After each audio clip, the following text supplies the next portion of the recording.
divisa, Extremadura, arraya, baliza, beira, demarcación, división, extrema, limiar, limite, marca, marxe, raya, separación, marco.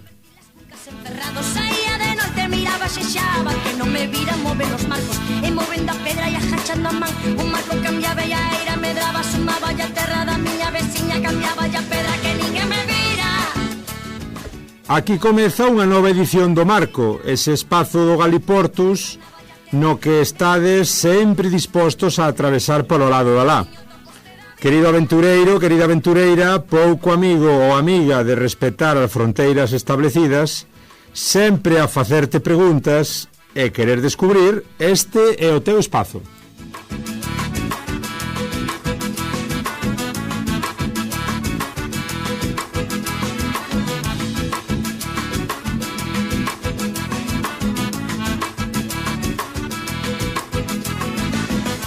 Ola, ola, eu son Germán Esteve, do Germano á Portuguesa, e aquí estades nun novo Galiportus, nesta sección do Marco dedicada a repasar, a estudiar, a interesarnos nas cuestións arraianas, nas cuestións fronteirizas, nas cuestións que levan o corazón ao lado da lá. Benvidos e benvidas, hoxe queremos coñecer a realidade do galego extremeiro nas rexións do occidente asturiano, do Eo e do Navia.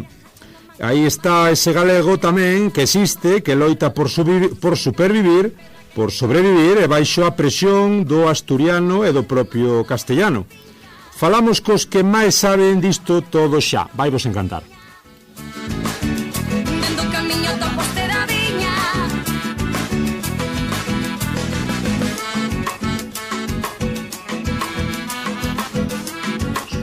Estamos xa neste especial sobre o galego de Onavia falando nunha múltiple chamada. Agradecemos xa a xentiña que máis sabe, como digo, nesta cuestión, que nos atendan e vamos xa directos ao tema. Estamos con Moisés Cima, presidente de Axuntar, poeta e militante nos dereitos lingüísticos desde os 17 anos. Moi boas, Moisés. Moi boas, Germán, que tal? Encantado de estar aquí. Un placer. Que tamén temos a Carlos Aenlle, activista da lingua desde sempre en todas as comarcas, como el lle gusta dicir, mas sobre todo no Eo Navia. Moi boas, Carlos. Moi boas, hola. Temos a Quique Roxíos, poeta e loitador polo recoñecemento dos dereitos lingüísticos dos asturiano galegos falantes e membro directivo de Axuntar. Hola, Quique. Hola, Germán, bons días. Encantado de estar aquí. Un placer terte connosco. E por último tamén a Natalia Xardón, pois natural de Boal, doutora en lingüística e membro da Axuntar, esta asociación que xa vola estamos introducindo, que é a encargada de normalizar o galego de Asturias. Hola, Natalia. Hola, encantada de estar aquí. Moi ben, na primeira ronda pídovos un pouquiño que me presentedes a vosa persoa en relación a lingua galega asturiana. Que relación tendes a nivel persoal coa lingua, un pouco experiencia desde pequenos. Comezo por ti, Moisés. Ben, bueno, non sei moi ben contar. Eu sempre digo que soy un orgulloso neofalante, non? Eu criei-me en Mouguías, no concello de Coaña. Os meus padres eran originarios de Ubieu. A situación de diglosia que se vive en Asturias favorece que en estos casos lo que se faiga é comunicarse sobre todo en castellano, non? A mi abuela materna sí que era nacida de Mouguías, casaran e outra volta, non? A situación en Asturias non fai moi fácil que a xente seña bilingüe, por exemplo, en asturiano e en gallego, sino que utilicen el castellano como lingua vehicular, non?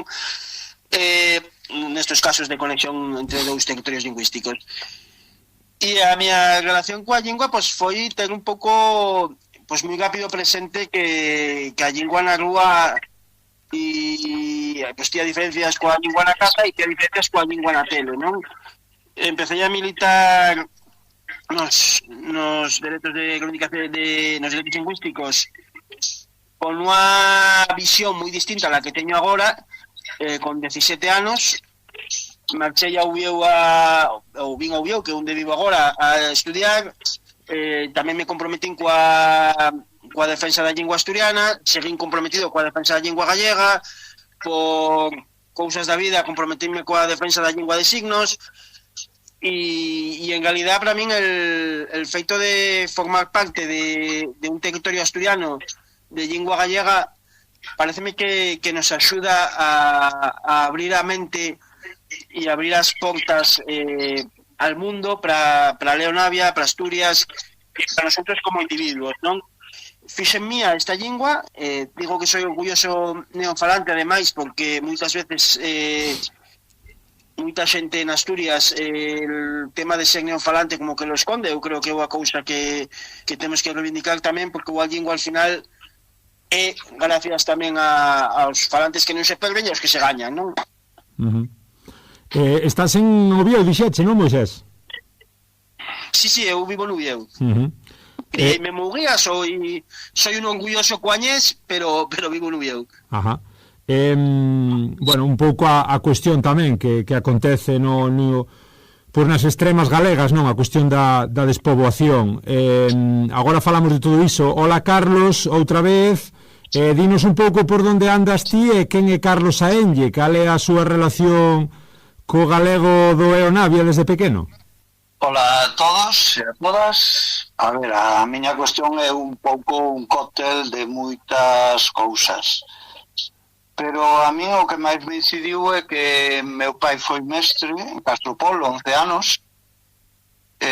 Xa desde rapaz, pois vin que había, pois eu tiña a familia que falaba galego, unha parte falaba solo español, pero moi pouca, e despois vía que todos os meus compañeiros na clase, porque tiña moitos compañeiros da Escola Fogar de Castropol, que procedían pois de Pezós, dos Ozcos, de Ibias, etc.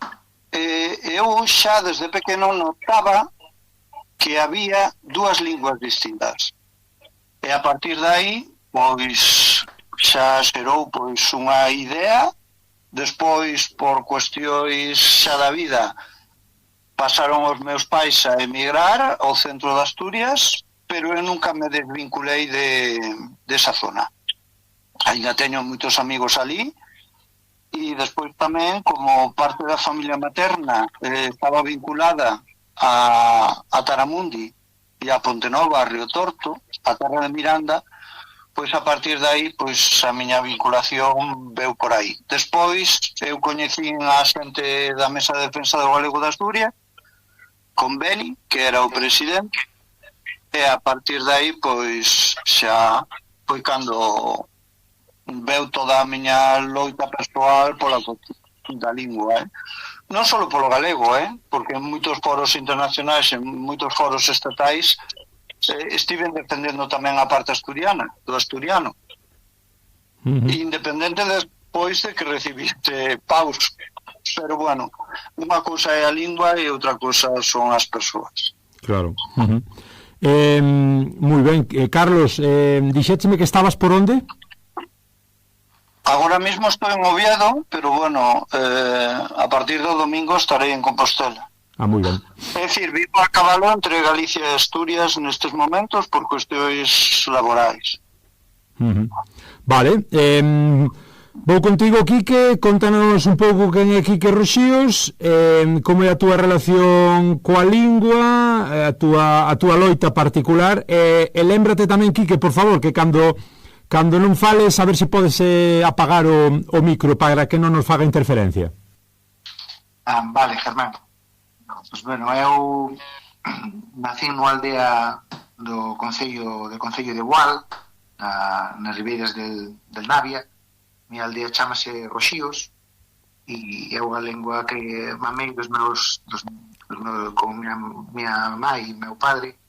Foi el galego que falamos nesa comarca. un galego que ten as súas peculiaridades, pero bueno, que resistiu moi forte. Durante, cando era pequeno e fui na escola, casi prácticamente todos os compañeiros e compañeiras, todos e moitos dos padres, o que se falaba era galego, quitando quizá os da capital da vila, del concello de Boal. Aí os fillos dos outros maestros, de farmacéutico, dos médicos, pues falaban castellano. Bueno, eu fun, despois da enseñanza básica, fun a Oviedo a estudiar na Facultade de Dereito, e allí conocí xente, eran nos anos 80, cando se aprobou o Estatuto de Autonomía de Asturias, e conocí xente que reivindicaba el asturiano.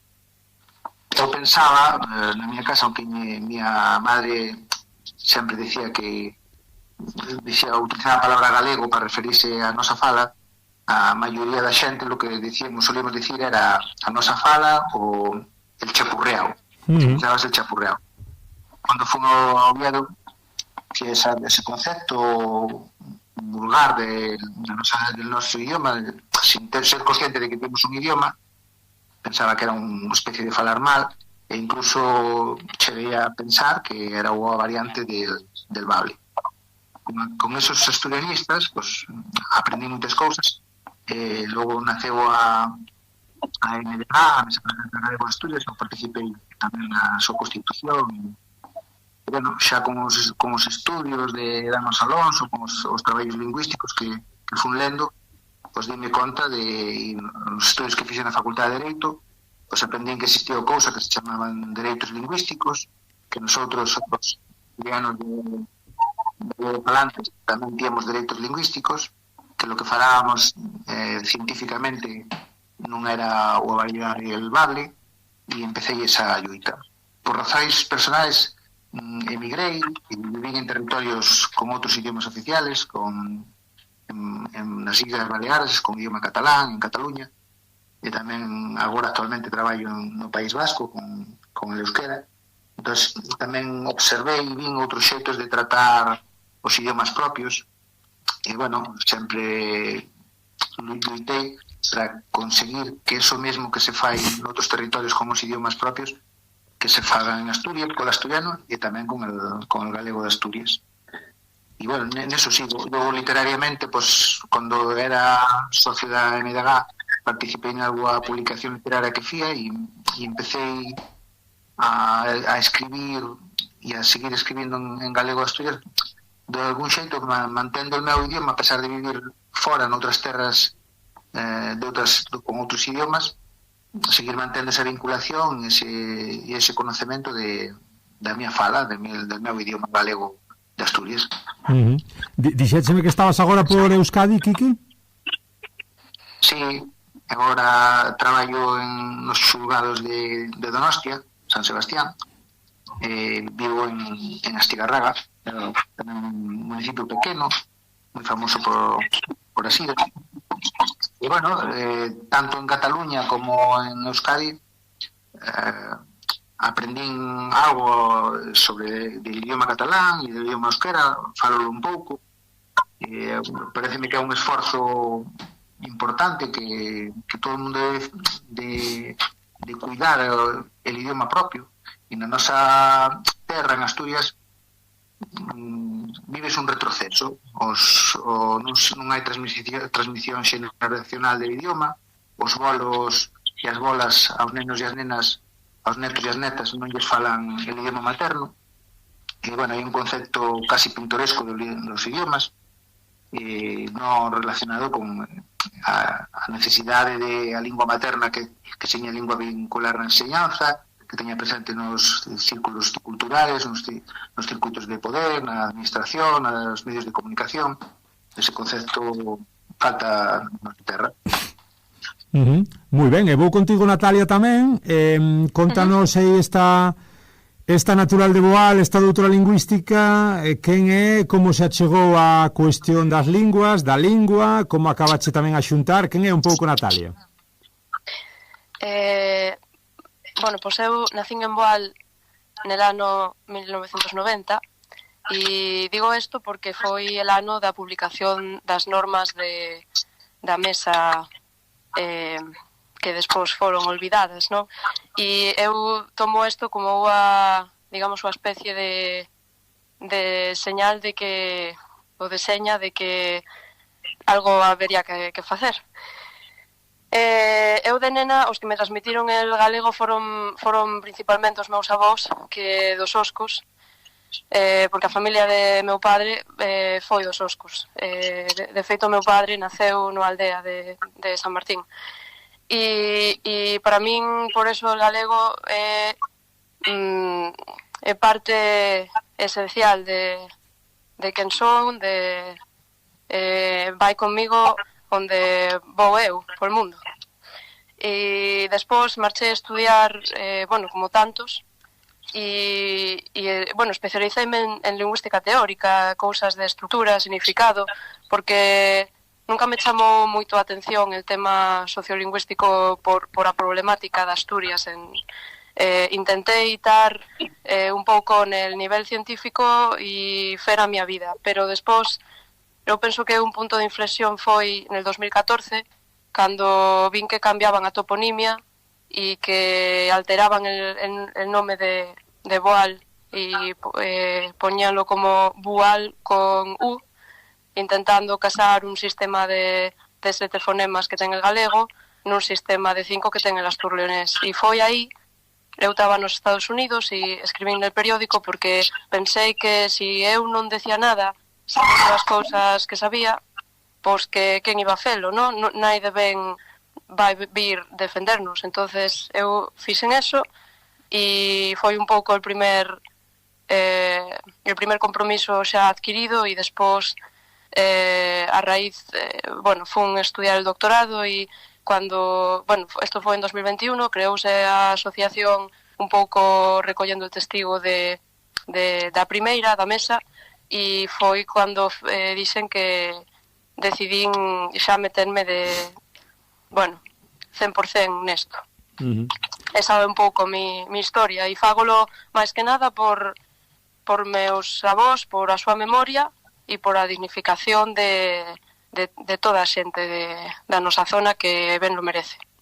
Pois fantástico, Natalia. Onde me dixeche que estás agora aí dentro das túas... Onde estás? Dentro das túas migracións ou por onde andas? Estou en Viena. Levo aquí un pouco máis de un ano e de momento estou aquí. Moi ben.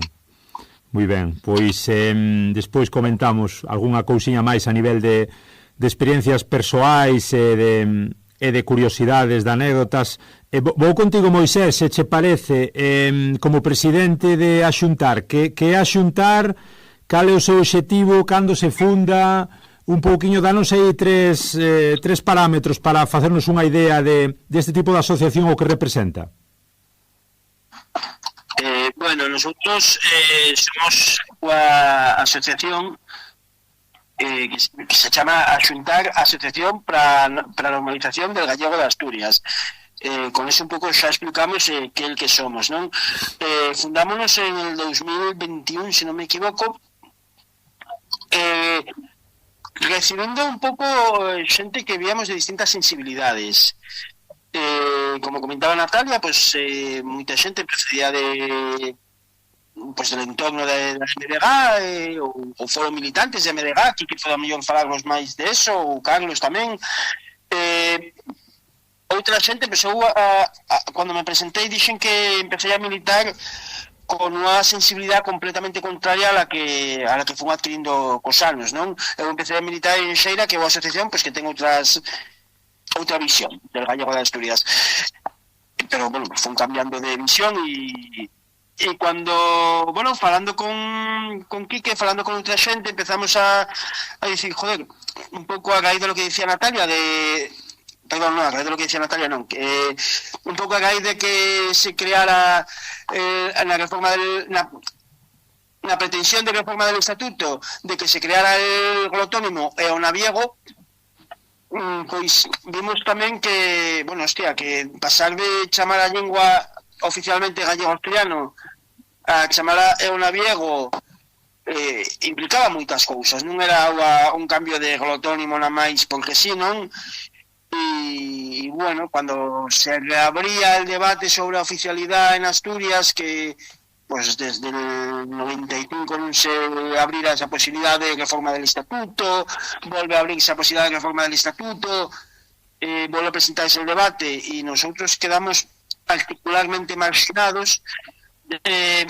Pues dijimos, imos ser a asociación que intente recoller distintas sensibilidades. Despois, como pasa sempre que un fai a asociación, pues veía acercándose quen quer e quen non se veía acercando, e hai xente que, bueno, pues que a mí non ve necesaria a asociación como a nosa, pero outra moita xente sí, e ademais estamos moi contentos en ese sentido, porque en moi pouco tempo medramos abondo, non é que señamos unha grandísima asociación, porque, bueno, a realidade tamén demográfica nosa é la que é, pero moi pouco tempo medramos moito, e en todas as actividades que fixemos a presentación del informe lingüístico, dos dous informes lingüísticos, en Dual, na Veiga, en Santalla, tuvimos unha acollida moi boa de moita xente.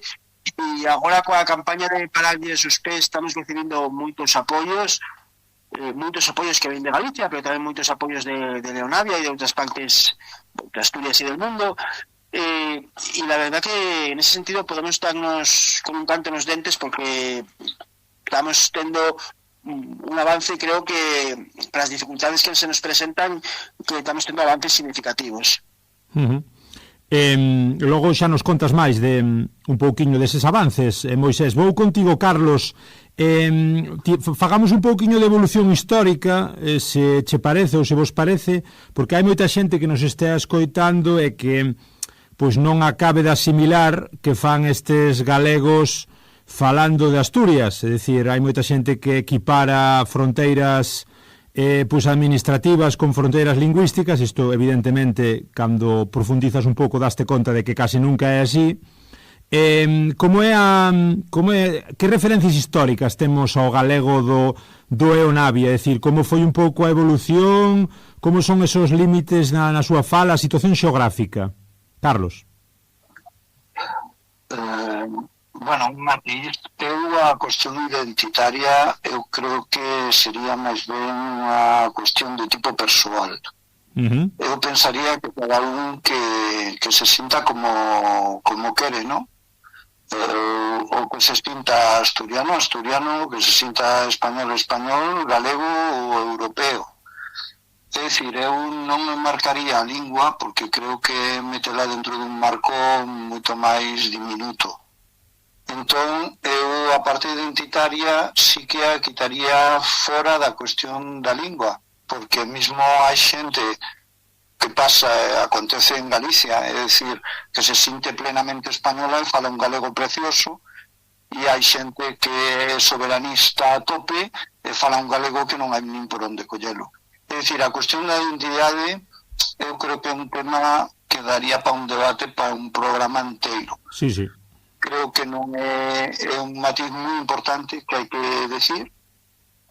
Por outro lado, cada un que se sinta como queira, non? Na cuestión da evolución histórica está moi clara. É dicir, se temos os documentos medievais que podemos ver do Mosteiro de Vilanova de Ozcos, están en galego. Hai moitas outras escrituras que tamén están en galego. É dicir, temos unha literatura, non me quero comparar co Bierzo ou as Portelas, as outras dúas comarcas, pero a comarca do Eonavia ten unha literatura bastante boa.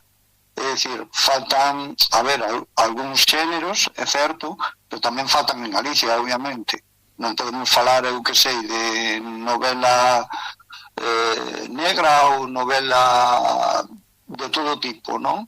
Pero sí hai eso está recollido, especialmente por Xoán Bavarro, entre os libros, graciñas ao labor que levou especialmente Quique Cortas na Universidade de Vigo, pero a evolución histórica está aí. Sabemos perfectamente que é galego, e mesmo nós que tivemos unha asociación que hoxe en día está un pouco parada, a ver tal, pero que fixemos un informe hai anos atopámonos con declaracións de xente da Academia da Lingua Asturiana que nos sorprendeu.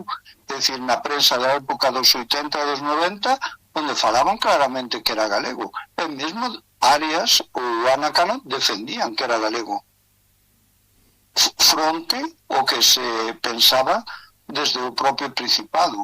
E iso sí que nos sorprendeu, a verdad. Non sabemos exactamente por que se deu ese xiro,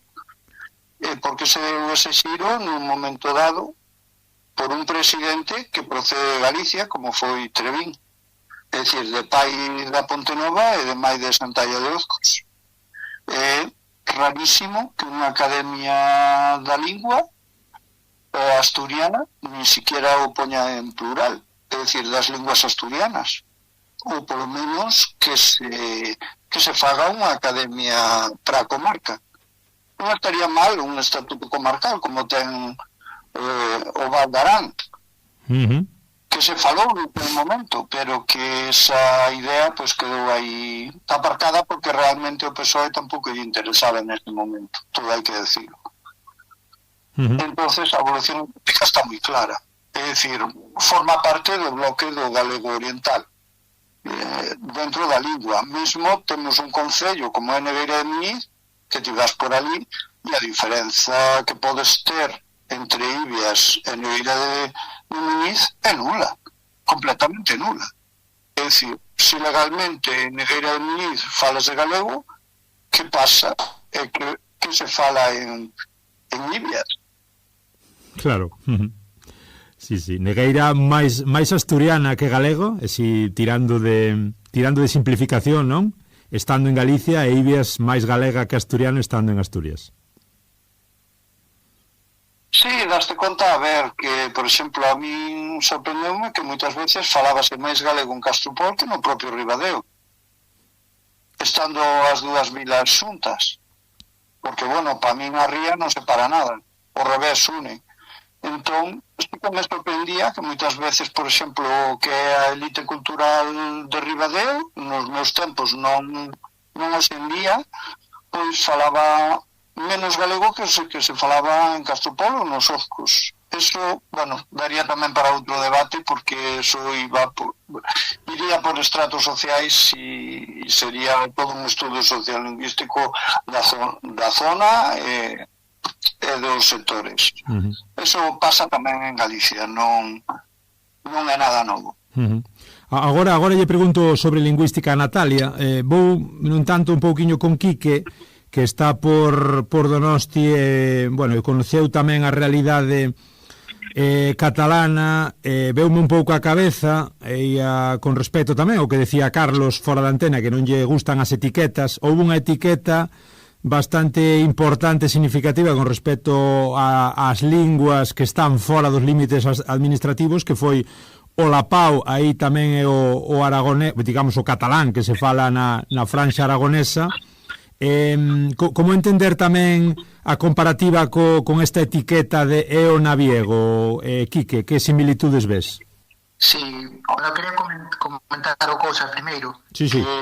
Que cando se creou el mosteiro de Vilanova de Ozco, onde están esos textos tan importantes que revelan a orixe galaico-portuguesa del noso idioma, estamos falando na Edade Media, e Alfonso VII, un rei que normalmente, se miras en internet, aparecerá como rei de León.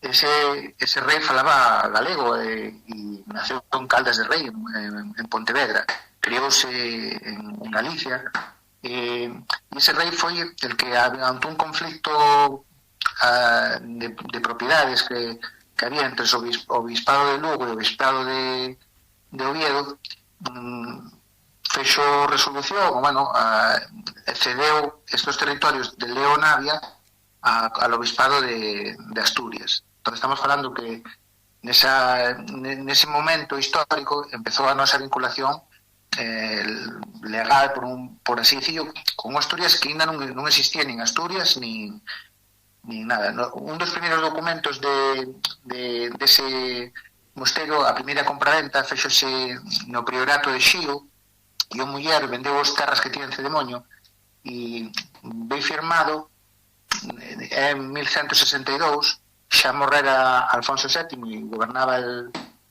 rei era Fernando II, que tamén en internet aparecerá como rei de León, pero no escrito de Xío dice reinante Fernando en Castella e Galicia. Entonces, a vinculación de idioma non ten nada que ver con lo que luego fueron creándose os reinos de Castilla, de Reino de León, bueno, todo lo que sucedió después. Pero bueno, que esos vínculos con lingüísticos con el galaico portugués están acreditados especialmente en todos esos documentos.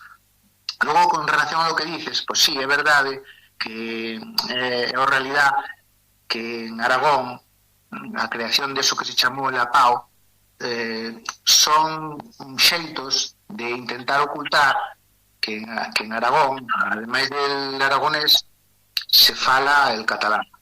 Entón, un xeito de non chamar catalán ao catalán é buscarlle denominacións extrañas que ten que ver coa circunscripción xeográfica, pero claro, tú si vas por el mundo e dices que falas el APAO, ninguén vai saber lo que estás falando. Si nosotros, eu digo en euskal que falo eonaviego e non saben de que todo, non saben a que me estou referindo, porque xa tens que tener un conocimiento xeográfico e saber que hai un río que se chama Eo e outro río que se chama Navia e que entre esos territorios e en outros que tamén non son do Eonavia que se fala galego, pero se eu digo que eu falo galego o galego de Asturias, pois xa sabemos a que nos estamos referindo. Entonces, el utilizar esos nomes é un retroceso porque implica a non dignificación idiomática del idioma. Si nosotros falamos galego con a personalidade que queras, pues reconócelo e nesa regulación ten en cuenta al grupo lingüístico al que pertenece el idioma e non busques dialectalizar ainda máis, vulgarizar ainda máis, sino busca que el seu tronco seña un elemento de fortalecimiento del idioma. E a nosotros somos como unha pequena rama que nos queren quitar del tronco e claro, unha rama que la que separas del tronco pues veía esmorecer, veía desaparecer y en el final de eso hay una decisión política.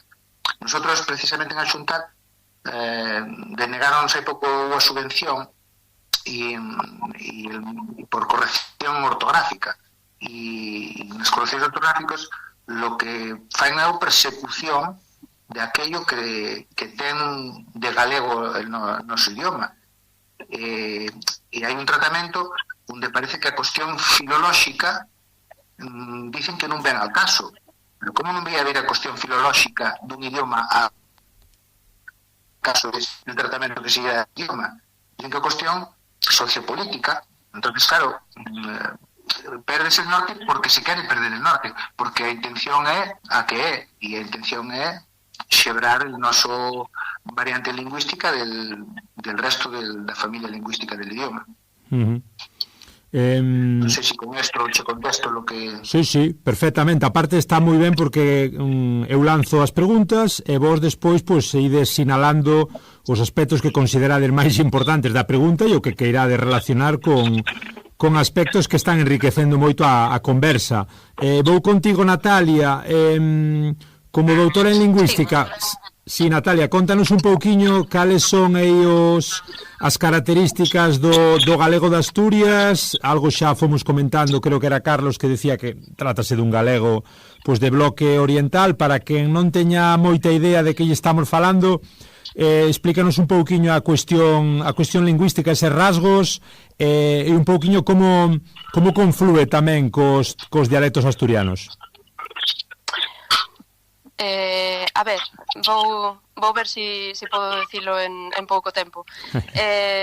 Hai unhas características, unhas propiedades, fixemos a lista nos nosos informes, pero é unha lista que non é exhaustiva, é dicir, que pode ferse ainda poden buscarse ainda máis propiedades.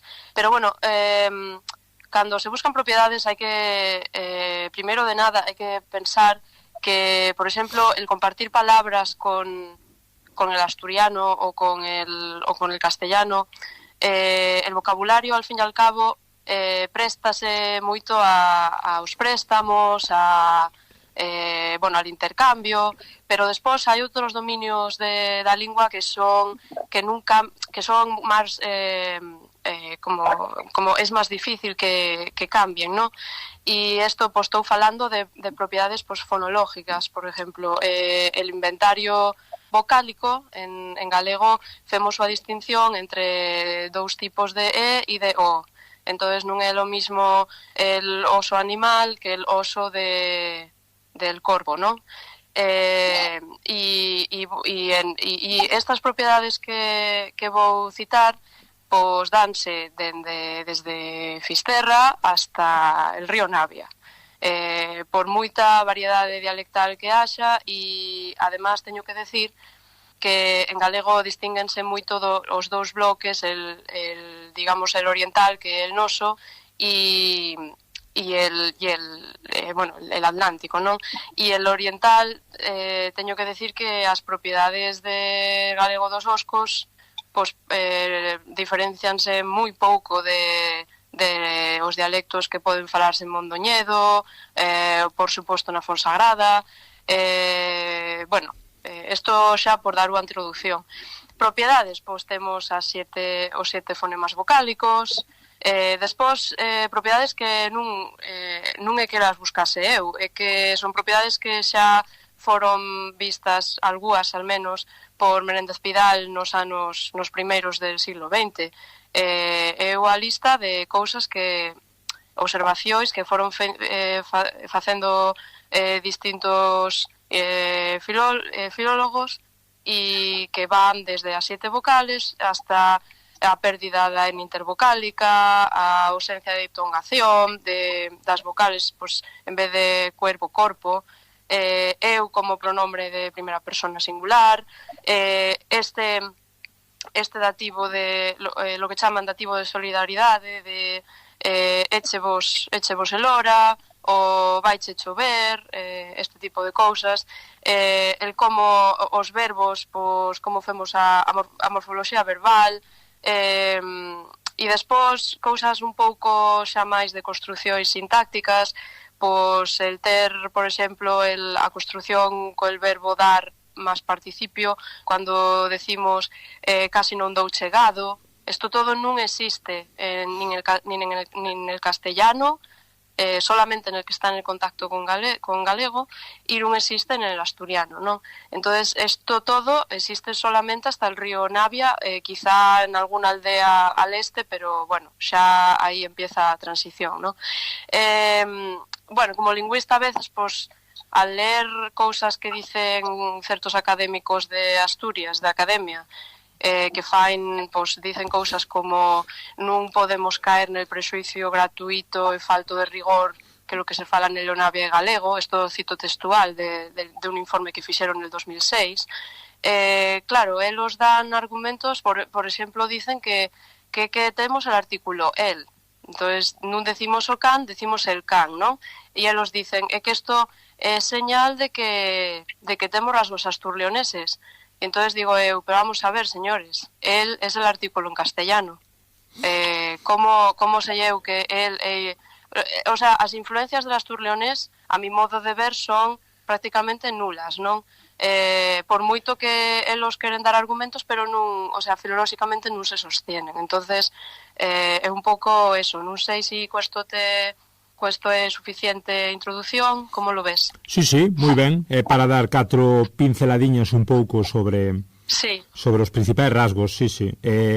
Claro, o que primeiro pensas é que hai, desde afora, non? Desde a ignorancia, hai un continuo intercambio entre galego-portugués e asturleonés, e mesmo é o que pensas tamén como cando estudias a situación do mirandés no nordeste portugués, e ás veces o que nos comentas non é tanto así, non hai ese intercambio tan claro.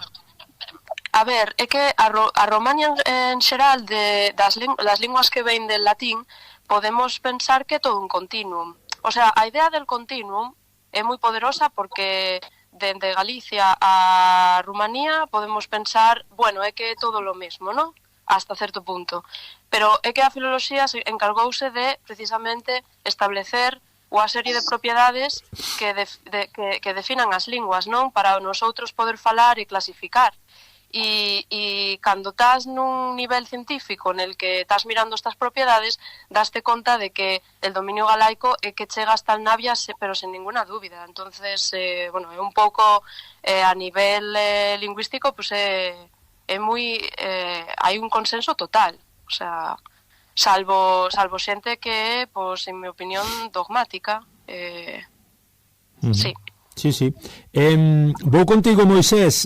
Comentábanos que fundades un pouco a xuntar aí no 2021 para un pouco velar polos dereitos lingüísticos do galego de Asturias, das xentes de aí.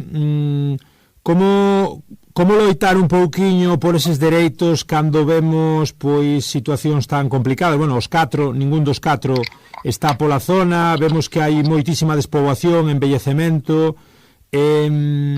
Claro, noutros lugares, penso eu, como Bierzo, pois hai unha, digamos, unha capitalidade como Ponferrada que para ben ou para mal, mas está aí un pouco como lugar de residencia e de futuro, ou relativo futuro. Que pasa nun entorno tan rural?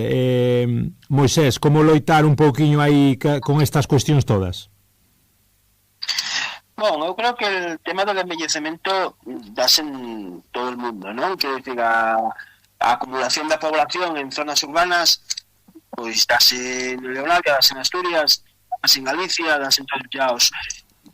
Con todo, pois igual que el Bierzo ten unha capitalidade ou ten unha serie de cidades de cidades ou de poblacións, de villas grandes, el Leonavia tamén ten unha serie de villas grandes. Sí que hai unha parte que sería fundamentalmente a parte del interior que se despobla máis, pero, bueno, mira, eu soy del Concello de Coaña, llevo moitos anos vivindo en Ubieu, pero en estos anos Coaña, pensa de perder población, ganoula sobre todo como aldeas dormitorio da Villa de Navia, non? De toda esa industria que hai en Navia, os esteleiros, a papelera, a Benipicó, que é a industria láctea, xenera unha atracción, non? E temos, sobre todo que na parte costeira, temos villas que non son grandes ciudades, pero sí que son villas con certo peso, que un fenómeno ademais que casi que, non vou dicir exclusivo, pero sí que é un fenómeno que compartimos Galicia, Asturias e pouco máis en comparación coa meseta, por exemplo, que é o fenómeno das villas, non? De esos centros rurales, de esos centros urbanos, perdón, non moi grandes, que non son cidades, pero sí son centros urbanos que atraen población e mantén servicios, non? Que, por exemplo, en Castilla na meseta non existe. Entón, sí que temos poblacións como Navia, como Tapia, como a Caridad, que mantén unha población boal mesamente, ou a villa curiosa. Entonces, sí que hai un despoblamento, sí que é un problema grave que mantén, eu creo que toda Europa. Sí que é verdad que el 80% da población asturiana concentrámonos en esto que chaman el área metropolitana asturiana ou el oito de Asturias, que sería lo que queda entre Avilés, Xixón, Ubieu e a Conca Mineira, non? Pero el problema máis grande que temos en este sentido a la hora de falar da reivindicación lingüística, máis que poblacional, é un problema de falta de conocemento. A maior parte da población de Leonavia, incluídas as élites políticas, non só as élites políticas autonómicas, tamén as municipales, pois desconocen ou ten un prejuicio hacia el feito de que falemos gallego, hacia a normalización del gallego. É un prejuicio que tamén se comparte coas élites del centro de Asturias ou de la Asturias asturiano-falante con respecto ao asturiano. Tampouco creamos, pois eu que vivo no Ubieu, tampouco creamos que as autoridades municipales, por exemplo, fan un gran esforzo por normalizar o asturiano, todo lo contrario. Pois no Leonavia pasamos un pouco lo mesmo. Por exemplo, falaba Natalia antes de a toponimia. No tema da toponimia, en Leonavia temos dous problemas. Un problema é normativo, aplicouse unha normativa que ten como objetivo separar el gallego de Asturias del resto del tronco gallego portugués, y eso será los problemas, como comentaba antes Natalia, con el tema de Boal. Pero tamén temos outra cuestión, ya que temos e que compartimos con o resto de Asturias, ademais, este problema.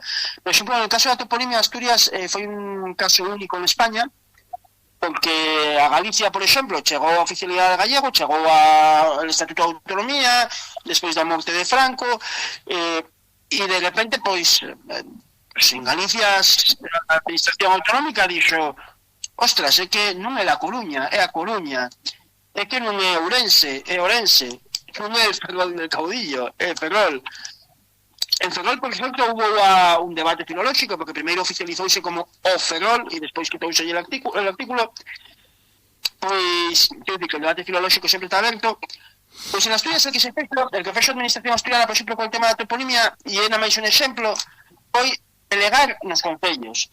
Entonces, son os concellos os que reclaman un informe toponímico á Xunta Asesora de Toponimia, a Xunta Asesora de Toponimia fai un informe, llévalo ao Concello, ábrese un período de alegacións que supuestamente el Concello ten que publicitar para que os vecinos podan alegar, pero isto non se publicita en ningún sitio, nin de Leonavia, nin del resto de Asturias, pechas ese período de alegacións, votase en sesión plenaria ese aprobación dese informe, e despois xa mandase ao BIEU, e aí votase sistemáticamente que sí, porque xa ven aprobado en los concellos. E despois temos que os propios concellos non utilizan a toponimia que aprobaron. A parte del debate del tema normativo, que evidentemente é un problema serio que afrontamos en Leonavia, que o resto de Asturias non ten, pero que nosotros sí. A parte é a cuestión de que en Coaña aprobouse que o topónimo oficial é Xarrio, e non hai ninguna institución nin autonómica ou tampouco local que utilice o topónimo Xarrio. Cúmplese máis de feito dende a autonómica que dende a local. Pois por qué? Pois porque as propias élites locales non lle viron esa importancia, non se creou. Dicía Carlos que era importante manter separada a cuestión lingüística de identitaria, eu estou 100% de acordo. Sí que creo que existe a identidade lingüística, aparte da identidade política, non?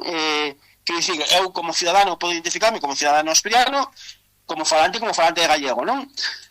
Sí que hai un problema en Galicia, pois que se houvese por lo menos algo mellor, que é de identidade lingüística non genera un problema. En Asturias, tanto en Asturias gallego falante como en asturiano falante, genera ese problema.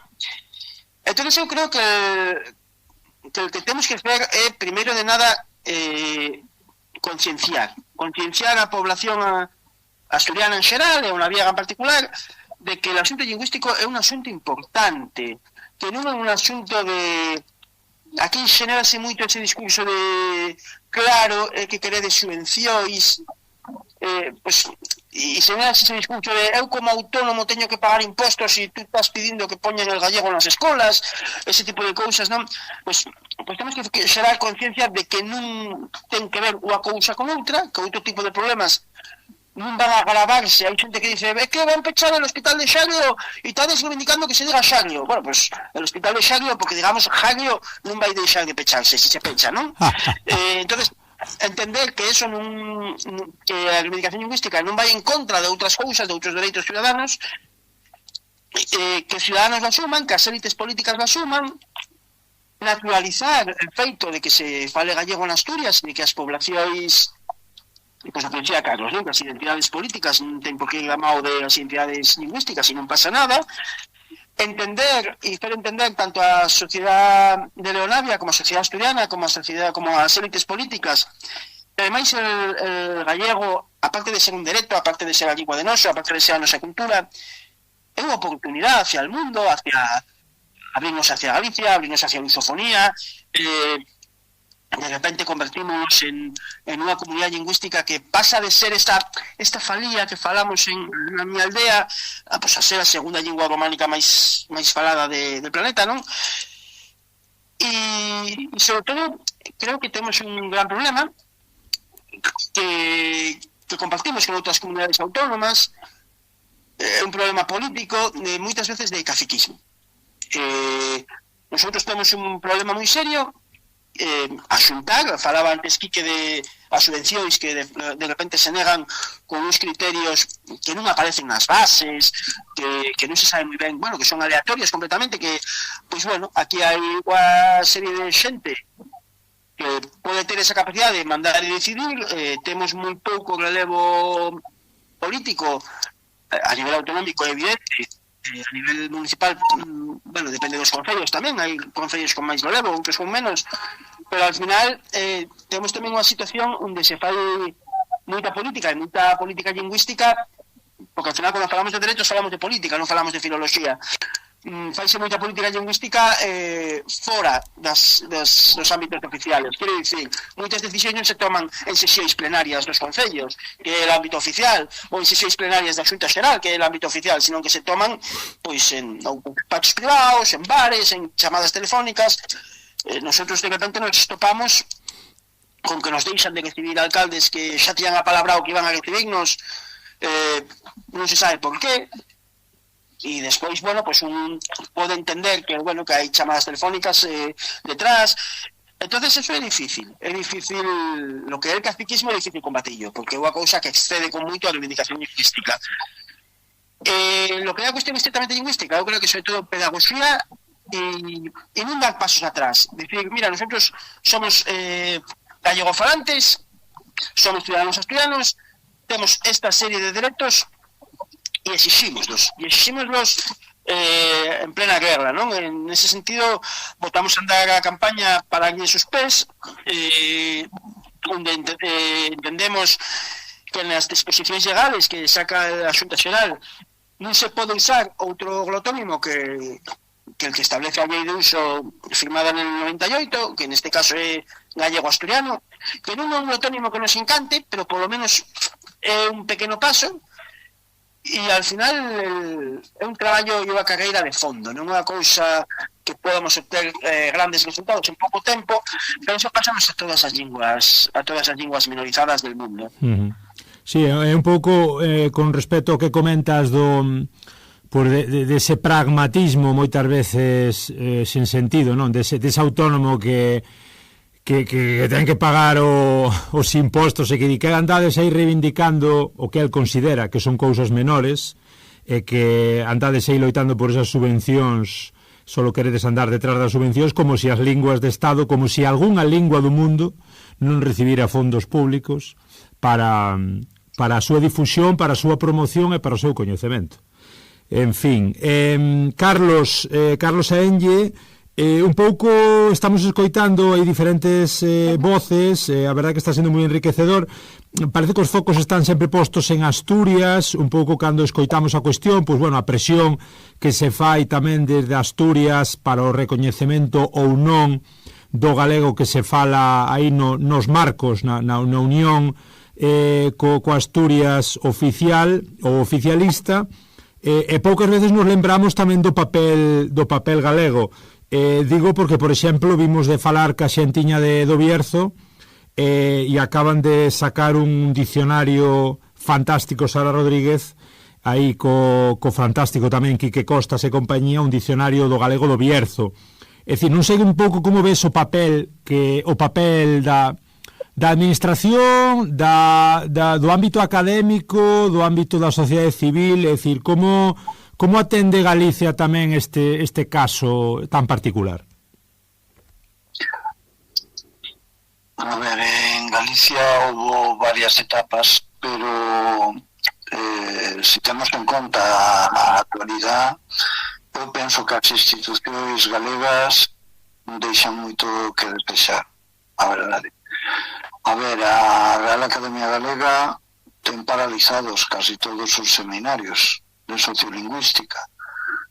Por tanto, que saque un comunicado pedindo a oficialidade do galego de Asturias, vale, pero hai que incidir moito máis. O Consello da Cultura Galega casi non publica absolutamente nada da zona e ten auténticas barbaridades. É dicir, podes mirar Cotarelo Valledor na web e pon que naceu na provincia de Oviedo.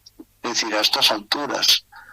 É dicir, hai institucións en Galicia que, bueno, a mesa pode ser así máis receptiva, pero mesmo hai que ter en conta que hai sectores no galeguismo que dubidan que se fale galego en Asturias.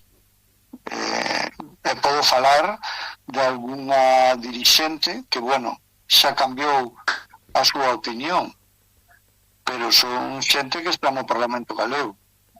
Entón, é un tema moi controvertido, moi difícil, e eu estou moi canso de escutar a cuestión esta de que sae muitísimo nas redes sociais, é dicir, que busco un chiringuito.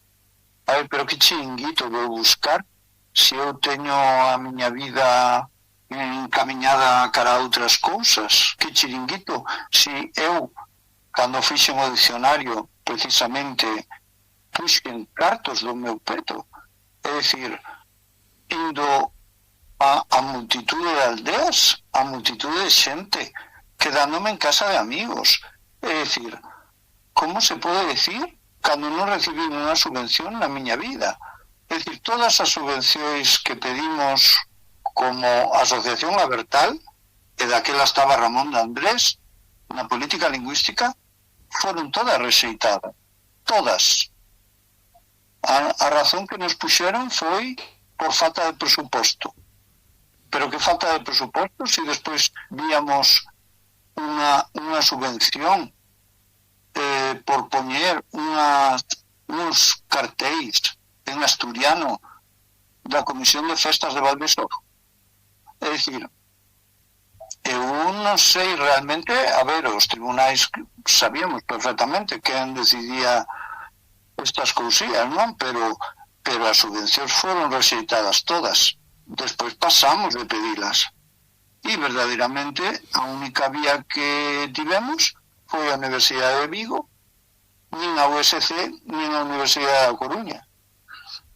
E, polo menos, fomos zafando nesa cuestión. Eu estou moi orgulloso do meu dicionario, a pesar da censura que existe en Asturias.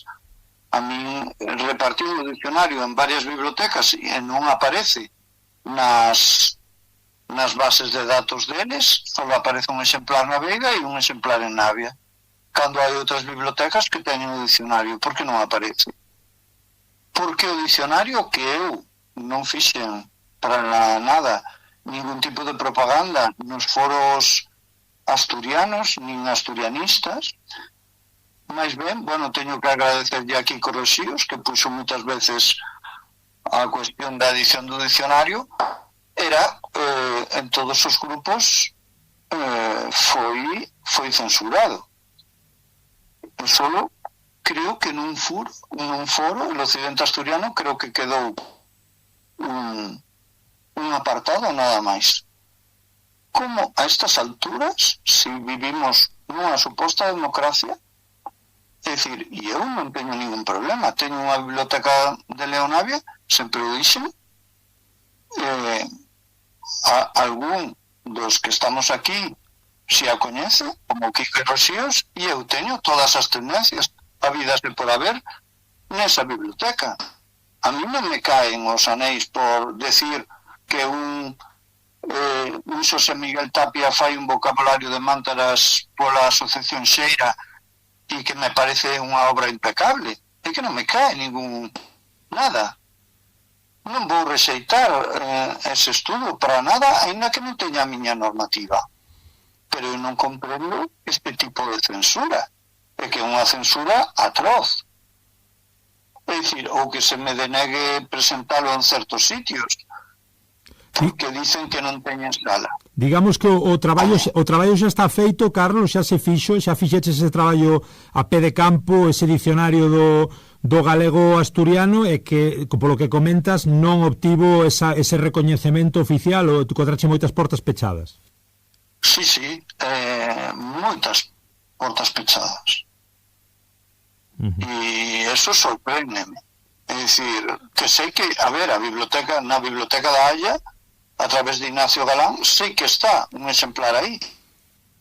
Pero, é dicir, poden mirar o meu dicionario, non teño ningún problema. Non é unha cuestión de que vaya eu fardando do dicionario, pero levoume máis de 10 anos. é dicir, máis buscar o de Damas Alonso, e sigo atopando palabras, e sigo ampliando para un futuro. E eu pensei que, bueno, que iba a ser unha cousa de frikis. Vai pola segunda edición na Universidade de Vigo e en moitas librerías xa é moi difícil atopalo. A ver, abriuno tamén, graciñas ao meu permiso, a Universidade de Vigo en aberto, e podo descargalo calquera en PDF. Aquí sorpréndeme porque eu podo mirar as descargas e hai descargas de sitios do máis raro, especialmente Estados Unidos, moitas universidades americanas. Sí. En cuestións de lingüística que baixan o dicionario. Quedo moi sorprendido, que pasoume tamén coa Peche. Mesmo Alemania tamén. É dicir, hai certos países que sí están interesados en cuestións lingüísticas e que sí descargan a obra, curiosamente. Pero, en cambio, en Asturias, moitas veces é descoñecido. Sí, isto acontece tantas veces, verdade, Carlos, que só se valoran as cousas desde afora, nunca desde adentro. A ver, o de Sara do Bierzo deu precisamente porque Sara asistiu á miña conferencia na Universidade de Vigo e eu dixenllo nese momento e ela colleu a cuestión. É dicir, hai varios estudos tamén sobre as portelas, bastante bons, tamén se tería que facer sobre o de Cáceres. Sí. Pero o de Bierzo eu creo que hai que ampliálo, que hai moito máis. Pero que como inicio é unha fantástica obra. 15.000 termos, penso que nos dicía Sara que ten recollidos. Sí, ten 15.000 entradas, ten o meu 32.000, claro. Contando despois as interiores chegaría a máis de 50.000, máis os refrais e os xiros. Wow. É dicir, a mí pareceme increíble que agora a Academia de Lingua Asturiana estea facendo un dicionario eles, por certo, con unha subvención, eso sí que é chiringuito, 40.000 euros que lle deu o Parlamento, aprobado incluso mesmo polo BNG. Entón, esos 40.000 euros que eu pensei que iban ser para estudos relativos ao asturiano, que ven que os precisa o asturiano, porque a situación do asturiano en moitos sitios é de coma, porque eu traballei en desenvolvemento local en concellos cercanos a Ubieu, como Lerregueres, verdadeiramente é que a situación do asturiano moi difícil.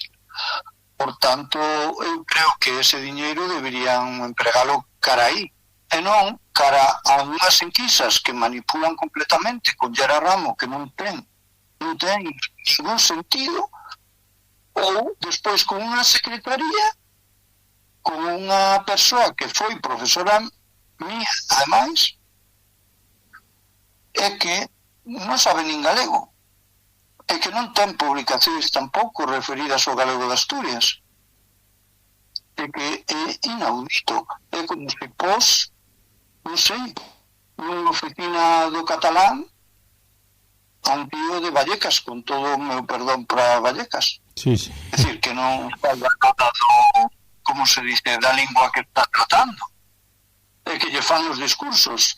É dicir, a min pareceme unha falta de tacto e de denostar outra lingua, porque se pos unha persoa que sexa da comarca, podo entendelo, pero unha persoa que é de Mieres, é dicir que eu tivena como profesora e era un desastre, digo así claramente, e que entre súa bibliografía estaba o libro do estilo del País, e que a min corrixime un examen por poñer Ourense e a Coruña e puxome la Coruña e Ourense, pois que queres que che diga? Que non hai moito máis que dicir. Pois é unha batalla constante, interesantísima, bueno, con moitísimos matices, como como nos comentas aí tamén a nivel académico, a nivel do dicionario, e moitas veces esas pugnas tamén con tantos desaxustes, por decirlo así suavemente, a nivel político, administrativo, académico e demais. Volvo contigo, Quique. Que podemos facer entón no momento actual e no futuro? Comentábanos antes Moisés tamén a cuestión de ser neofalante, é dicir, temos que aspirar a encontrarnos un Eonavia, un galego asturiano, como comentaba agora Carlos tamén, con outros casos do asturiano, en situación de coma, ou a situación pode ser ir revertindo pouco a pouco e encontrar aí estímulos e oportunidades? Bueno, eu entendo que as situacións dos idiomas minorizados son difíciles en todos os lugares do mundo onde hai un idioma minorizado, pero efectivamente hai ferramentas que se utilizan e que garantizan ou permiten que ese idioma se poda recuperar. Si se deixa chegar a certos extremos, pues xa é moi difícil esa recuperación. El caso de galego que se fala en Asturias, pues claro que necesita instrumentos. El primeiro instrumento que necesita é declarar a oficialidade del noso idioma, que teña presente como idioma vehicular e se enseñe nas escolas, e que todos os nenos e nenas da comarca de Leonavia, cando van á escola, se escolaricen neste idioma.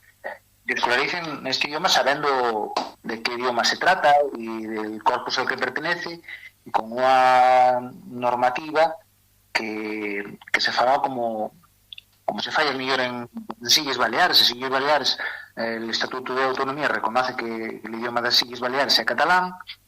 A normativa que se enseña a Centro de Estudios Cataláis, el catalán, inda que se respetan as peculiaridades propias del catalán insular, cousas como el artículo salado, os escases, esa prensa, que se utilizan en el territorio da Cataluña administrativa, pues son permitidas que se utilicen en las escritas oficiais del catalán das Illes Baleares. Pues, no noso caso... Sí, co mesma normalidade... Sí, disculpa aquí, que digo que co mesma normalidade, cando falamos da diversidade do propio español, un argentino, pois, di vos podés, non é que o diga, é que o escribe e está recoñecido como tal.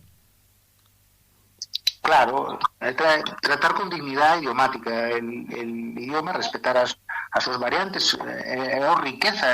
El galego de Asturias é unha riqueza importantísima e sería ben a noso xeito de ver que dende a Real Academia Galega houvese a inclusión, por exemplo, no dicionario da lingua galega de todo ese vocabulario recuperado, recollido por a ENGE no seu dicionario, e que na normativa oficial del galego se nos abrise as portas pues, aos nosos plurais ou algunha das nosas variantes que son tan características e que non desmerecen para nada al idioma. Pero, entonces, bueno, necesitamos ese reconocimiento, esa normalidad, porque nosotros somos asociación para xuntar busca normalización del idioma. Normalizar el idioma, unha das cousas primeiras é non ter prexuicios contra el propio autónimo e contra el idioma, e non meterse en disquisicións identitarias, porque el galego de Asturias, el gallego de Asturias, el noso gallego, é unha porta aberta, como decía Moisés, que nos comunica e que fai que Asturias e a nosa comarca teña un vínculo con el mundo lusista, con a cultura galega, con a cultura portuguesa, e que supón un recurso cultural importantísimo de futuro para as nosas comarcas, e máis con a crisis económica tan importante que se vive e os problemas do mundo rural. Temos un potencial cultural que é a ferramenta de futuro, e pasar de eso a considerar o cosa que se chame o naviego, que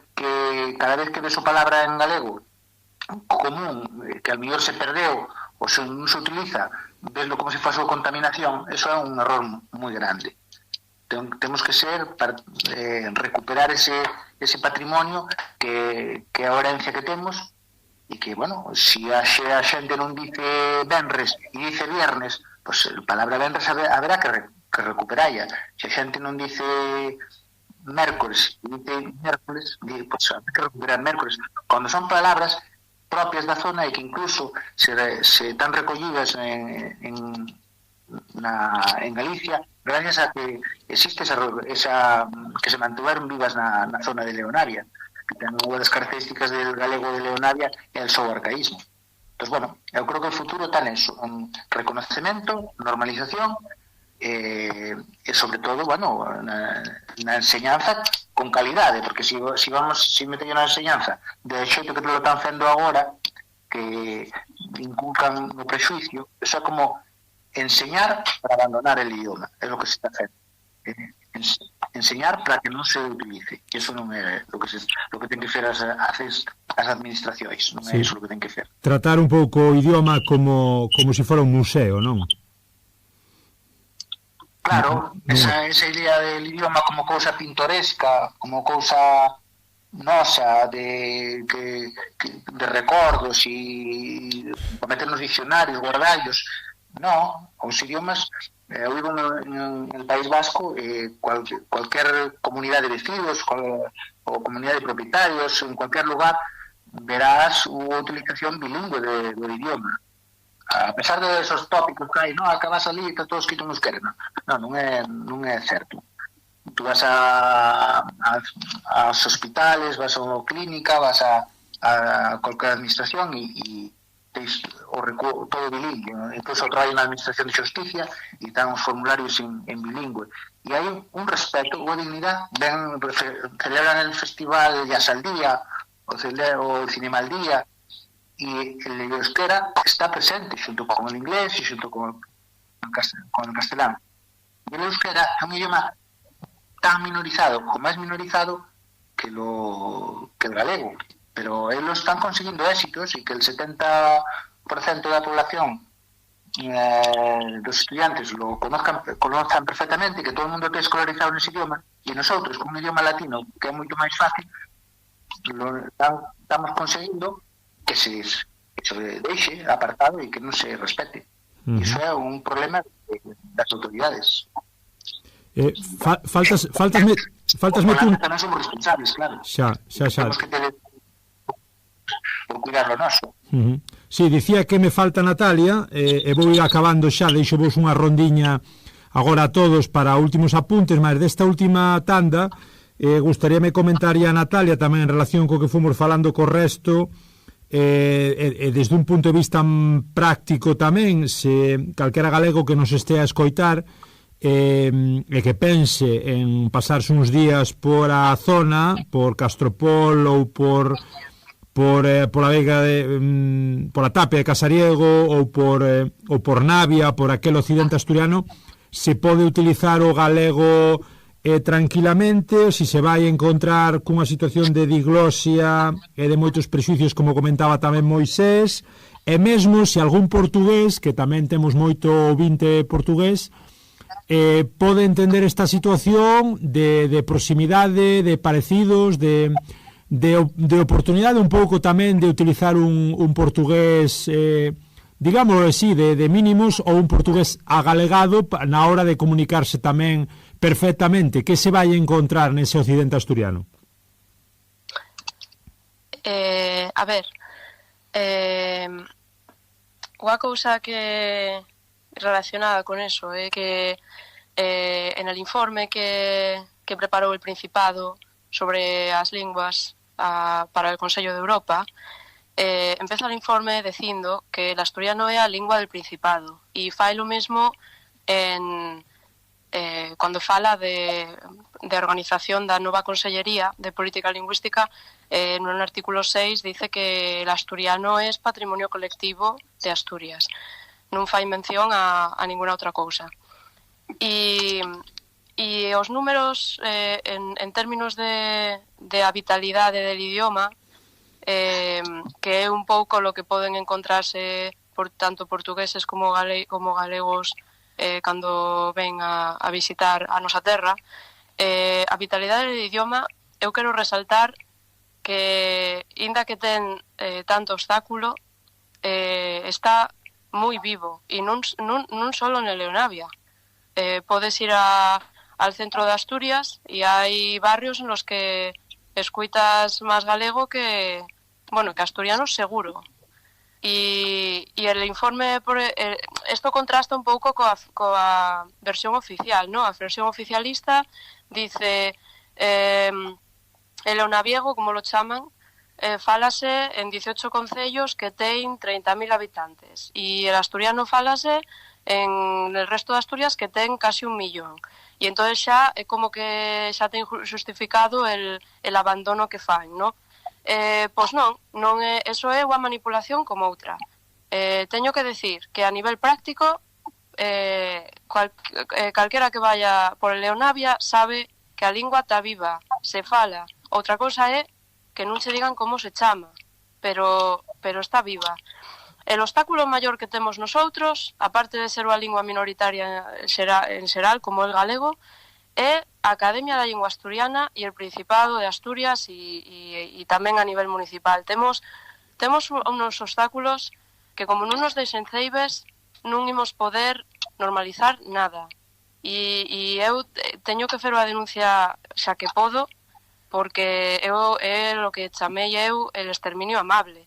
Amable porque se supone que estamos en unha democracia, pero lo que se está facendo é unha sustitución de forma que abandonemos a lingua tal e como la coñecemos, non? En educación, lo de a formación de docentes que xa comentaron antes os compañeiros, pois penso que foi Carlos el que contou a vez que con un curso de 2 semanas tú xa estás cualificado para dar galego, non? E además coa normativa asturianizante, o sea, que non é nin galego, non se fala da historia da lingua porque non se pode, porque que ven decir? É un pouco todo, non? Entonces eu animo a tanto gallegos como portugueses a visitarnos e fer un pouco de hermandad que boa falta que fai, e un pouco a non caer en el desánimo, porque imos ganar a batalla porque temos a forza da razón, e eso é máis potente que cualquier obstáculo institucional ou político, non? Aí está Natalia desde Viena, coas súas fantásticas palabras. Quédame unha rondiña para todos, porque a conversa está sendo interesantísima, pero o tempo voa. Vamos dar entón un minutiño para que digades pois os apuntes que nos quedaron un pouco no tinteiro, consideracións finais, algún ámbito, algún tópico que queirades abordar brevemente, algún agradecemento, algunha puntualización, o que queirades. Comezo por ti, Moisés. Eu pareceme que por apuntar algo a couxía, falaba Carlos da censura que recibe el diccionario, e soy consciente de que é así, e é moi evidente. Nada máis quería puntualizar toda a couxía, Varela. Nada máis puntualizar que hai outro foro onde non fuche censurado, que foi en Friquilingüismo, que soy administrador, pero nada máis era por puntualizar eso.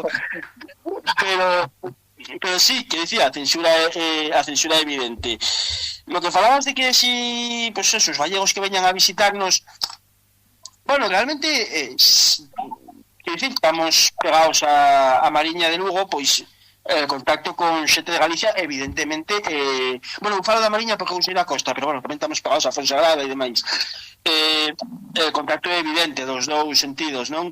Dicía un músico de aquí de Leonavia que Leonavia tiña a peculiaridade que era a comarca asturiana que tiña a capital en Galicia, porque a capital de Leonavia é Ribadeo.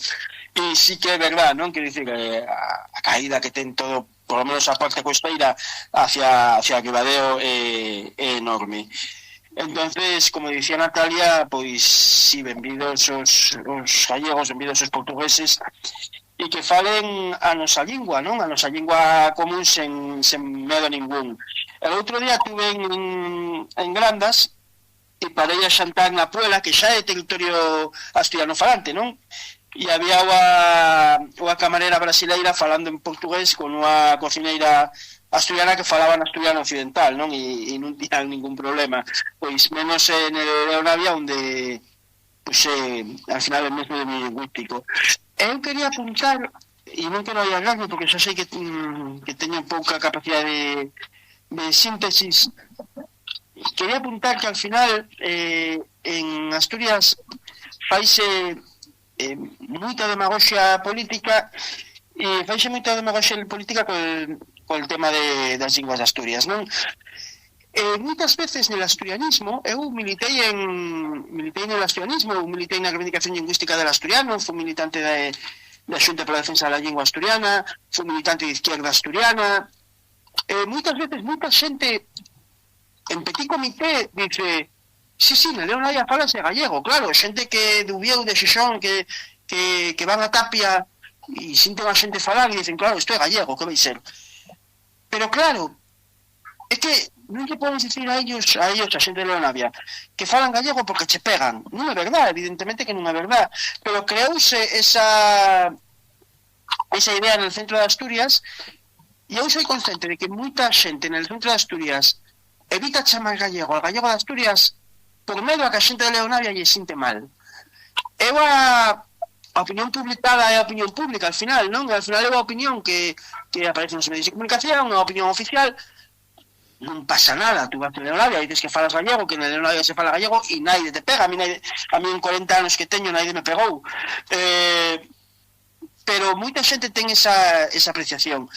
E eu pareceme interesante tamén recalcar, porque al final os falantes asturianos e os falantes de gallego temos os objetivos, que é que se reconozcan os nosos dereitos lingüísticos. A imensa maioría dos falantes de asturiano, ademais, e dos militantes por asturiano, non son enemigos del gallego, pero sintense obrigados ou sinten certo medo a dicir cousas abertamente, a dicir o que pensan abertamente sobre o gallego de Asturias, por eso, porque creen que hai unha opinión generalizada en contra de dicir que en Leonavia se fala gallego, que non é tan verdad, e porque, bueno, al final se move, non sale na foto, e Asturias é unha comunidade pequena con moi poucos habitantes e un grupo social, digamos, relacionado coa cultura lingüística e tal, moi pequena, e aquí xogaste el publicar. E aunque tú escribas en asturiano, se dices que en Leonavia se fala gallego, pois igual te estás xogando el publicar, non? E a clase política asturiana, nosotros tuvimos, lo primeiro que fixemos foi unirnos con aquellos políticos que nos quisieron recibir, que foron moi poucos. Recibimos el PP e recibimos Podemos e xa está, que recibimos el PP e recibimos Podemos. El representante de Podemos transmitiunos esta idea de que, claro, que tiñan moito medo a lo que dixeran dende el propio Leonavia, a propia xente, non? El representante del PP que nos coincidiu é de Leonavia, pero despois, pues bueno, asuntou coa Academia da Lingua Asturiana e dixo outras cousas distintas a las que nos dixo a nosotros. Aquí hai moito tamén onde digo, e eso eu entendo que forma parte del xogo político, non vou entrar a valorar, pues bueno, podemos asumir como unha certa normalidade política, por desgracia, pero claro, fainos un daño moi grande. Perdonade por este decretato, xa caio a boca. Sí. Carlos, o teu turno. Bueno, sí, nesa cuestión, a parte política, como dice Moisés, eu vexo como un sentimento bipolar.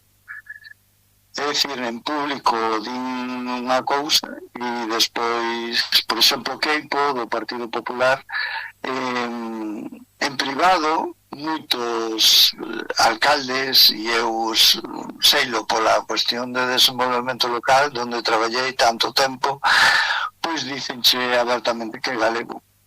Na parte o que é íntima ou privada.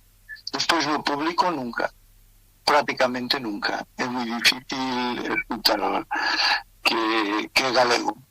Non se atreven nesa cuestión.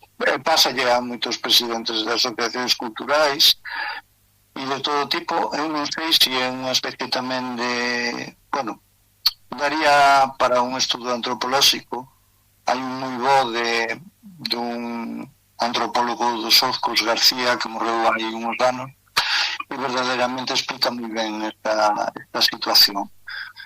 O que vexo, bueno, é como unha especie de sustitución da cultura que hai no Eunavia, moitas veces por cuestións que son relativas á área central. É dicir, ti ves en Taramundi perfectamente que pon poto asturiano e despois vas comelo e é caldo galego, é un caldo de berzas.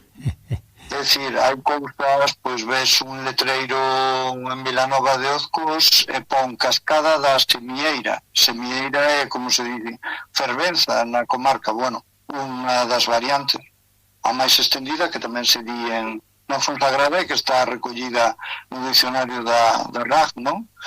E poñen Cascada da Semieira, é dicir, Cascada da Cascada.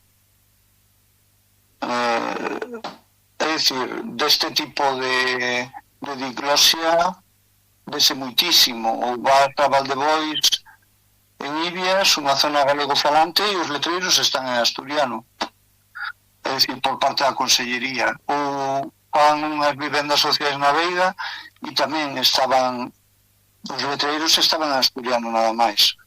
É dicir, que sorprende. Outra cosa que me sorprende é a pouca utilización que teñen na TPA. Na TPA pareceme ás veces, se non decir patético, Televisión Pública Asturiana. Sí, é dicir, que ves, eu sinto moito porque lle teño moito cariño a Xoán Bello. Bueno, unha cousa é Xoán Bello, outra cousa é a súa parella, Sonia Fidalgo, pero que se dirixan asturiano en zonas galegofalantes cando a súa parella sabe galego e ela é de antecedentes galegos. Aí está o apelido Fidalgo. Sí que hai que dar unha lanza nese aspecto, porque hai outros presentadores que o fixeron moi ben, como Ambás. É dicir, que cando ia a zona do Eunavia falaban galego, e iso é moito de agradecer. E ademais as respostas da xente eran moi diferentes ás que pode tener Sonia Fidalgo. Eu sei que programas de Sonia Fidalgo, por exemplo, chamou a atención un de Seares de Castropol, outro da Veiga, en que ela dirigíase en español, o que é unha fresa silvestre, e dicía, mira que miruéndano tan bonito, tan guapo. E decíalle o señor maior, decíalle, esto non é un miruéndano, é un amoroso. Entón, realmente o choque entre as súas linguas. E despois tamén, bueno, xa aí entraríamos dentro de outros aspectos, como é a parte cultural, é dicir, falouse hai pouco nunhas xornadas na Ponte Nova, en que foi a Asociación Cultural de Santiso de Abres, en que fixeron un programa en San Andrés, en Santiso de Abres, unha señora de 90 anos falándolle en asturiano totalmente normativo, e a señora non era capaz de responder a ninguna das preguntas, cando é unha das mellores informantes que hai neste concello. É dicir, é unha cuestión tamén de sensibilidade. É dicir, eu fixen algún programa para a TPA, é dicir, procurei informarme, polo menos, teño 2 cursos de asturiano, non son un experto en asturiano, pero polo menos intentalo, é que só pido esto. Xa non o podo intentar no que é a prensa, porque a prensa que hai en Asturias, la Nueva España, eu tuve un montón de entrevistas e realmente ao final pedía que se puxera unha grabadora, porque o que aparecía plasmado o día seguinte era para xerar polémica, pero non era o que eu dixera. Pero despois eu como o desmentía. Entón, eu, a ver, na cuestión esta da batalla cultural, vexo moi difícil, porque a xente maior está morrendo, pasa en Galicia tamén, malia que se teña unha oficialidade, tampouco tes todo, pero eu sí que lle diría aos galegos que vayan, que hai moito galego que vai, e que falen galego perfectamente. Eu falo en galego hasta en Navia, que non é unha zona así galego falante total, pero eu nunca tuve ningún problema, pero ningún, absolutamente ningún. Por lo tanto, xa non digamos en zonas de Paramundi ou de Ibias e tal, que podes ter ao mellor un problema de comprensión, pero buscas un sinónimo. Non hai tanto problema. E eu os invito a que coñezan a comarca, porque moitos galegos pero que non o coñecen que nada. Claro. É como se falara un Tíbet. Sí, é certo. Tan perto e tan lonxa a vez. Vou contigo, Quique, últimos momentos. Ben, eu o que insistí moito é que efectivamente existe un problema que é el prexudio, el preconceito, e ese preconceito neste caso ten nome, e é el nome galego.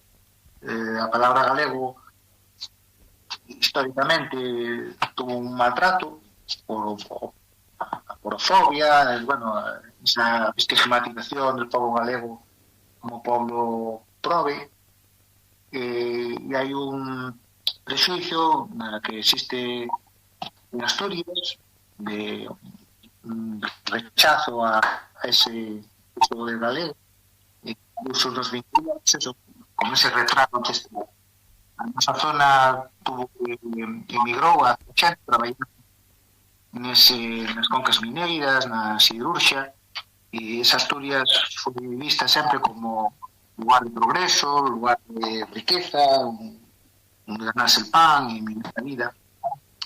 Creouse un ánimo colectivo na nosa zona, en Navia foi quedando despoboada, onde marcharon, quedaron valeiros moitos pobres, moitas creas. Temos que dar contra estes prejuicios, non pode ser que algo sea un título. Córtasenos un pouco, Quique. Córtasenos un pouco. Aparte de ser, pues, os galegos... Córtasenos un pouco, Quique. A ver agora. Cortas un pouco? Agora mellor. Pois galego é unha maneira de designar un idioma, e que asturiano, que parte dos asturianos falemos galego, o riqueza máis, e é importante que tanto en Asturias el resto dos asturianos e os nosos gobernantes como nosotros mismos, pues empecemos a recuperar ese orgullo de ter esa riqueza e sin prejuicios, pues tratallo como lo que é e aproveitarnos esa riqueza que nos aporta. Entonces, bueno, eu eso insistiría, recuperar el orgullo e as ganas de defender lo que é noso. E por último, Natalia, aí desde Viena, bitte schön. Pois eu penso que é acabar e rematar a conversa con un párrafo sacado escrito por Benino Fernández Braña, Beni, cando se fixeron as normas del 90, e que foi, digamos, os anos dorados, ¿no?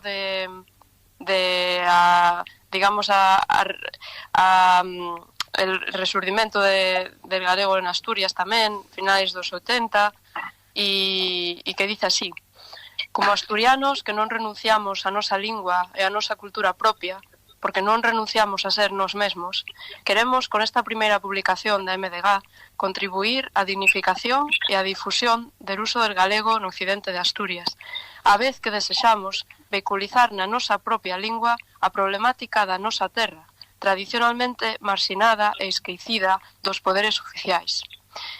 E con isto penso que é un bon modo de rematar. Pois eu penso que sí, a verdade é que foi prácticamente unha hora e media de conversa que nos pasou voando, tocamos bastantes puntos, evidentemente que nos quedaron por moitos detalles, moitas anécdotas vividas, moito que poidéramos comentar, mas, bueno, é un programa que ao final temos que condensar nun tempo concreto. Sí que me gustaría, pois un pouco, pois coller o testigo, non? E do que me fostes comentando un pouco fora da antena estes días, agradecervos evidentemente a vosa presencia e o voso interese e, pois como digo, coller ese testigo e se podemos tamén vernos alá por novembro en Castropol, onde podemos tamén un pouco, onde podo eu asistir, que sempre está moito millor en persoa, a vosa xuntanza, e ver un pouquiño como é ali o traballo sobre o terreo, e falar mesmo con algunha persoa tamén, con algunha galego falante asturiana. Entón, pois nada, Carlos, dime. Será un placer contar contigo, Xermán. Será un placer contar contigo el 1 de novembro. Pois si, faremos a presentación en Castropol ás 5 da tarde. El 2, non é el 2? O 2, sí. El sábado. El 2, si, tens razón. Sempre digo que era el 2, é un sábado. Na Casa de Cultura de Castropol faremos a presentación do noso terceiro informe lingüístico e de un traballo de recopilación literaria, un audiolibro que editamos. Daremos os premios Folgueira que concede a Asociación a Xuntar, e ben, será un momento moi propicio para contar contigo en Castropol e que des a conocer a nosa lluita e os traballos. Pois ali estaremos facendo eco dese informe, dese estudio sociolingüístico e debatindo un poquinho con vosco e intentando pois achegar a vosa realidade, a vosa loita nesta pequena iniciativa radiofónica e falando, como digo, con vos e con máis xente. Graciñas outra vez, Carlos, un placer. Igualmente, un placer que continúen outros programas tan interesantes como este. Fais o que se pode, que dicía outro. 1.000.000 graciñas, obrigado, Quique. Moitas gracias, Germán, moitas gracias. Prazer, Moisés, un abrazo. Prazer é meu, obrigado a ti. Que vaya moi ben, Natalia, aí polo Imperio Austríaco. Moitas gracias e vémonos en novembro. Moi ben, disfrutade todos moito o que poidades do verán. Foi un placer, como digo, un luxo contar con vos ata o outono. Chao, chao. Chao. Chao.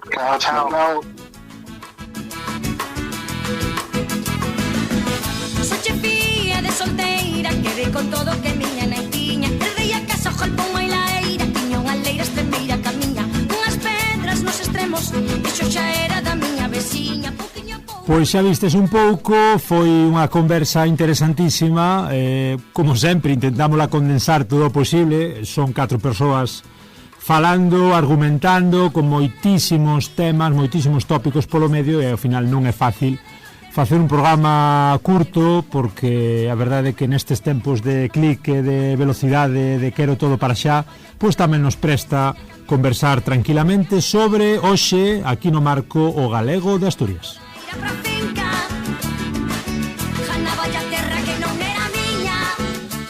Vamos ir xa acabando, despedindo este programa, así en modo verán, como digo, volveremos a este tema alá por novembro, seguramente, encontrándonos con eles sobre o terreo ali en Castropol, nese informe, nese estudio sociolingüístico, falando ca xente de Axuntar e tamén con máis galegos falantes dali de Asturias. Recordade pola nosa banda que estamos no correo en galiportus.podcast@gmail.com.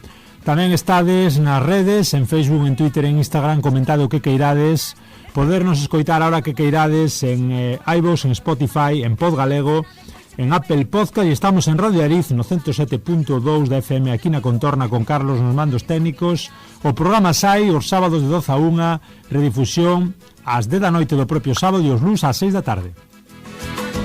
O que cada día quería lograba, convertir las cuncas en ferrados, saía de noite, miraba, xexaba, que Hoxe bailamos e marchamos, vamos embora cun temiña que nos recomendou Quique Roxíos.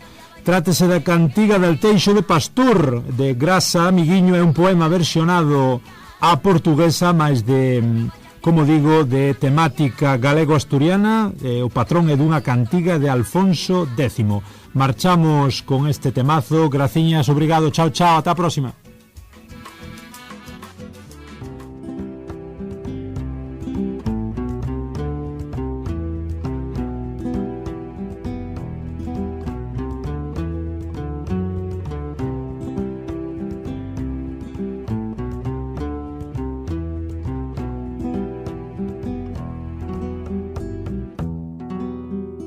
Rosa del despertar, lévame contigo, oh iglesia de pastor, onde el techo ofrecido, suspiraremos el sol suspiraremos el sol aroma.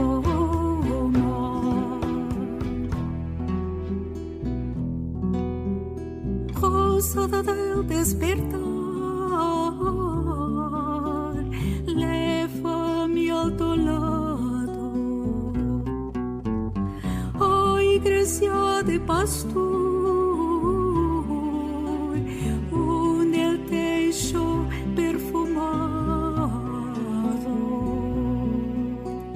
suspiraremos el sol aroma, suspiraremos el sol aroma.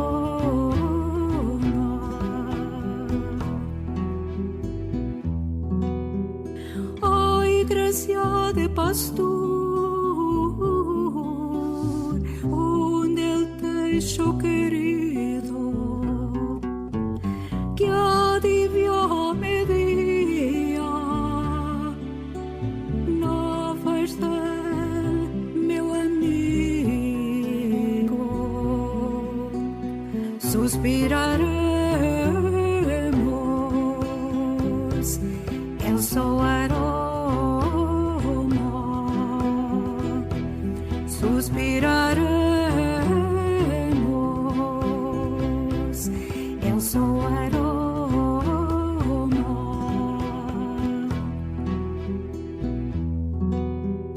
Oh iglesia de pastor,